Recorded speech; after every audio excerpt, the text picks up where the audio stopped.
L-Inġinier Arthur Chantar li s-sibt ippreżenta protest ġudizzjarju biex ma jkunx approvat il-permess ambjentali tal-Power Station ta' Dellimara u biex il-pajjiż ma jużax l-impjant tal-gass huwa iben Lawrence Chantar, ex-chairman tal-Ena Malta.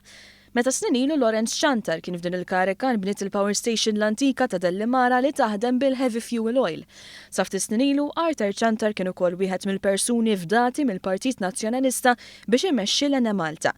Chantar kien direttur fil-bord immexxi minn Tancred Tabone li llum jinsab għaddej bil-proċeduri fil-qorti brabta mal-iskandlu taż-żejt.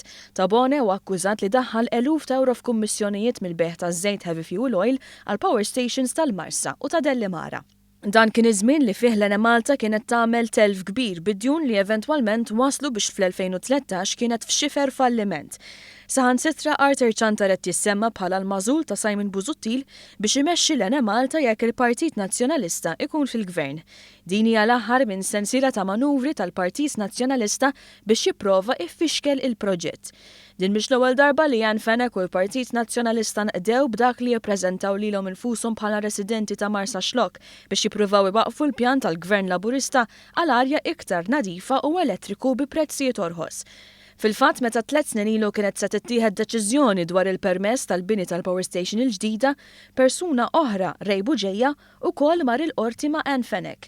Iżda dakinhar Ann Fenek spiċċat b'falsa stikka għaliex meta l-protesta fil-qorti tresqet quddiem il-boards tal-Awtorità tal-Ippjanar, ħareġ li s-suppost resident ta' Marsa Xlokk li ma rridx il-Power Station kien fil-fatt reġistrat bħala resident f'Għawdex.